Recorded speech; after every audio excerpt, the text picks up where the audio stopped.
Hello, my friends. What's up and welcome back to my channel. I hope you had a great Thanksgiving and a great Black Friday if you went shopping.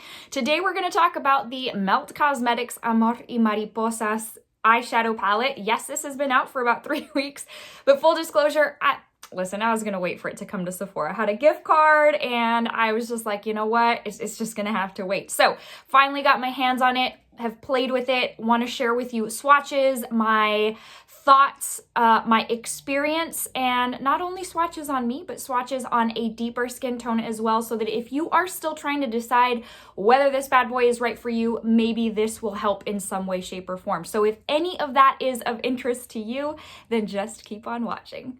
Okay, friends, so let's jump right into this. So first off, the palette itself comes in this gold box. I will let you know it is a $70 eyeshadow palette. I think it's a pressed pigment palette, to be quite honest. It is. It's a pressed pigment palette, which usually means some of the shades are not eye safe. I use them. Anyways, that's beside the point. So the box is beautiful. I love when they come out with these palettes because I don't know, there's something about this time of year that I always expect Huda to release a large palette and I expect Melt to release a palette. So I was very happy that they not only released this palette, but a whole collection, because there's a couple other things I have my eyes on. So for reference, you may already know this if you've seen other people's videos, but the inside of the box is lined in like this velvet kind of feel. It's very luxe feeling. I'm just gonna let you know. So that $70 price tag, I mean, they kind of went all out and I understand that, but that is what that bad boy looks like. So as far as the palette itself, it is very, very hefty. It's weighty. It's the type of palette that you typically wouldn't travel with just because it is so weighty. But just to let you know, it is made in Italy in case you are curious. Now, as far as the inside of the palette, this is a first for them. So you notice it's a lot larger. And again, I feel like I'm telling you stuff you already know because, again, this has been out for a few weeks at this point. Oh my goodness, this is absolutely stunning with the hummingbirds in the middle. I don't know how I feel about the heart. I know it's the whole amor type of theme, but a heart would, I don't know, it kind of freaks me out a little bit. Anyways, so this is what this looks like, but it's Melt, and I know they're a little edgier. On the back, it does have the purple background with the butterflies or the mariposas, so it is very beautiful. Again, very hefty. You do have a full mirror on the inside, and then the border is butterflies, and then you have 20 eyeshadows on the inside. Notice they are in circle form instead of their typical square. I, for one, like their square. I feel like I associate it with Melt, but anyways, got to do something different, and I completely understand that. Now, if you are like me and you care for standout metallic type of shades, there is a minimal amount in this palette. This is more than anything. This is mattes. So you get 1, 2, 3, 4. Let's see, 1, 2, 3, 4. You get 5 of the metallic standout shades.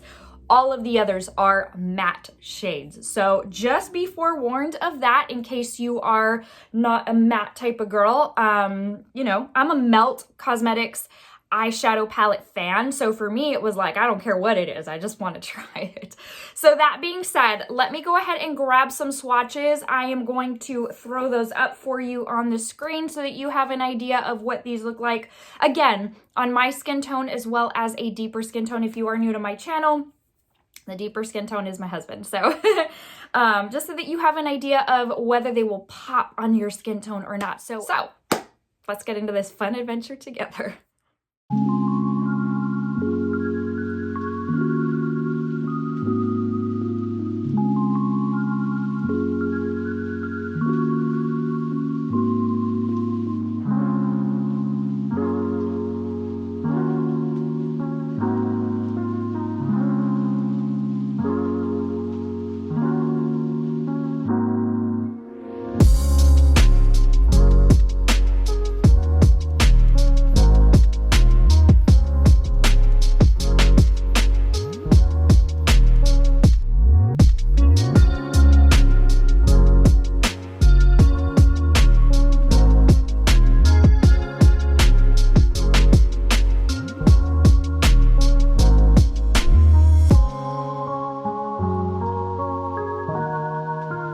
Okay,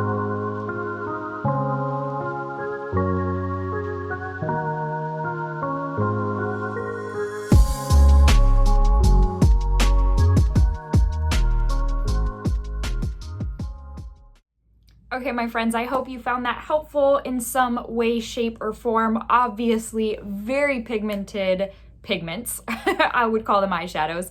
But now it's time to put them on the eyes together so that you can see more real time how they go on, how they play.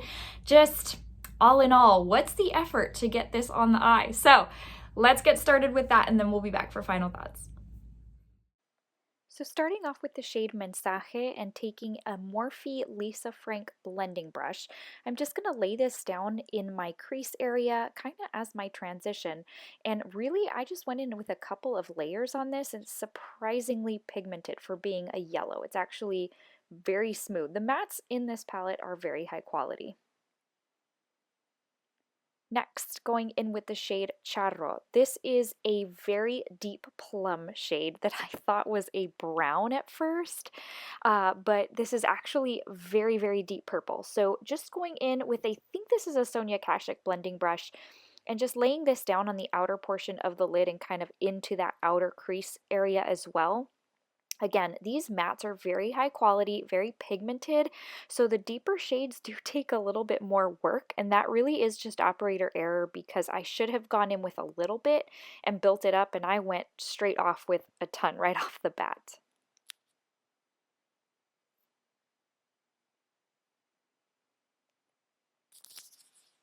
Next, I'm just going to place down some of my Fenty Pro Filter Eye Primer all along my lid. Any place I'm going to place down a more metallic shade is where I'm going to place this down. It's a very tacky primer, so if you don't let it sit, it makes the perfect, not glitter glue, but kind of in a sense, to really grab hold of that metallic shade and make it pop. Just take it to the next level, really. So I'm going in with the shade Tequila on my finger and just going to place this down on my lid. I will tell you that these metallics are highly creamy and like almost thick feeling, but they're very creamy, which does typically mean that they would be high intensity, but something about it I feel like loses a little bit in translation once I place it on the lid. So going in now with a small detailer brush, again, I think this is a Morphe Jaclyn Hill, and I'm just placing this into the little crevices that I could not reach with my finger, just kind of filling in those bald spots. Now I'm going to go in with the shade Guamuchil. Now I'm going to be completely honest with you, I speak Spanish and I did not know what this was. So this one's a first for me, but there are words that I've never had to use, so sooner or later I come across them. So just placing this in the middle portion between that purple and that gold, just to kind of bring out a little bit of the gold. I feel like green and gold is usually very, very pretty, and this ended up working out really nicely. So now using a little stumpy Morphe smudger brush, I'm just going to place this on my lower lash line. I will tell you that it's very powdery, and there is some of this powder that ended up on my contact lens and sticking to my contact lens, and listen, the discomfort that I felt like a couple of hours after this video was very extreme. So placing or grabbing also the Tequila shade on a Jaclyn Hill smudger brush, I'm just placing that in the inner corner, running it on the first part of my lower lash line just until I reach that green to blend those two together. And y'all, this is the final look. I hope you enjoyed.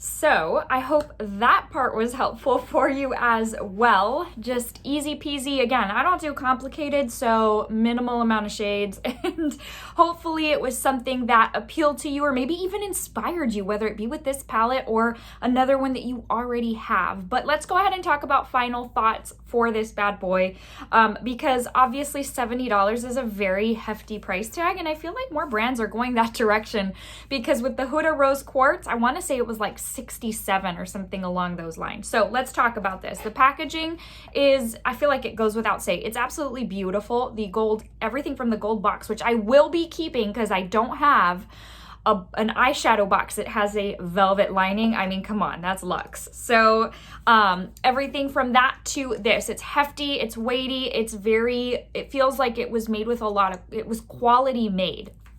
As far as the graphic, they're a little edgier, so I can't say that I'm super over the moon for it. I love the hummingbirds, love the butterflies. I feel like the heart trips me out a little bit, but it's still a lovely packaging, and again, very, very like weighty and solid. So as far as the inside, let's talk about these 20 shades. I have to say that for not being a matte girl, these mattes really appeal to me. The quality is incredible. Just as you saw the pigmentation and the opacity with the swatches, that's how they go on the eyes. And a lot of times that's not the case. You'll swatch something, you'll be like, oh, this is gonna be great. And then you put it on, you're like, what happened? So the funny thing is with this palette, is that I like the mattes more than I like the metallics. Something about these metallics I just don't resonate with. I don't know. There's something about seeing them in the pan and they look lovely, and then putting them on my eye, and that's where I'm not as over the moon for them. I don't even know how to tell you. They are very creamy feeling. They're a very thick, creamy feel, which typically I like because that usually means it's going to be intensely foiled, metallic, pigmented, and they are that, but I don't know how to tell you that I feel like they lose something once you put them on the eye. Putting them on with my finger is the ideal option, because using a brush, I also feel like I lose some of the intensity, and that's the case for a lot of metallics for me, honestly. So that's not like anything about this palette or the formula. It's actually a very, very nice formula. Again, it feels very creamy, and that's what helps it when you put it on with your finger. When they're that creamy, it usually means you need one layer and you are done, because it is going to go on that metallic, and it's beautiful. It goes on nicely, but I don't know if I feel like it thins out. I don't know how to put my finger on it. I'm just not sure. Sometimes you just don't know, but you know. So that being said, the mattes are where it's at with this one. I'm just going to tell you, really strange. I mean, this is a total random thought. The shade Charro it looks like a deep brown shade. It is actually a very deep plum shade, which makes sense because it's on the purple row, but it's weird because I thought it was a deep brown when I went in with it, and I was like, this is plum, this is purple. It's beautiful. Anyways, I am not a fan of these type of light shades, like these light greens and light blues. I don't like them for my crease, so that's going to be something I use on my lid. The first time I used this palette, I went in with that shade on the crease, and I was like, oh, I forget how much I dislike those light blues and light greens on my crease area, and that's just a no for me. But anyways, they are lovely. There's something, I don't know how to put my finger on it, but there's something about this palette that I love the color story when I look at it in the pans, but when I put it on my eyes, I am not as over the moon for it. And that being said, I'm going to tell you, and you know this about me, if you've been with my channel for a long time, is that I tend to go against the grain. It's like movie critics. When they love a movie, I tend to dislike it so much.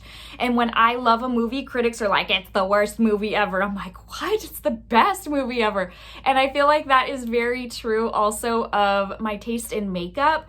I have a hunch most people are going to love this palette, and it is probably at this point my least favorite melt palette, which I hate to say that because I know they put so much effort on it, and the world doesn't revolve around Michelle, so it's not like, oh, she's, it's not her favorite one, the world's gonna stop. No, but for me, this is on the lower ranking of my melt palettes. I just have so many others that I love that much more. And so anyways, but I think it just depends on if the color story is right for you. Again, if you are into mattes, This is for you. This is a good one. And if you like this color story too, obviously. But for $70, you got to know what you're getting and know that you're going to put it to quite a bit of use, because that is a hefty price tag. So, quick verse of the day for you, my friends, to encourage you, motivate you, and to tell you that Jesus loves you so very much. Today's comes from 1 Thessalonians 5:11, and it says, encourage one another and build each other up. In a society where everybody tears each other down, where there's not a positive thing to be said about people, where it's just so negative, be the one person that helps build somebody else up. Give them kindness, give them a smile, encourage them. Do you realize what a difference this world would be if each one of us stopped accusing other people of this or that and then just made the change for ourselves? You know what? I'm going to be that change. I may just be one person. I'm going to be that change, and I'm going to build that person up. I'm going to encourage them. I'm going to just smother them with kindness. It makes such a difference, and it turns people's lives around. So I encourage you to be that person to somebody else. Know that I love you very much, but Jesus loves you so, so much more. See you soon, friends. Thanks again for stopping by and chatting makeup with me. I will be back very soon in the next one. So until then, stay safe and stay well. Talk to you soon, friends.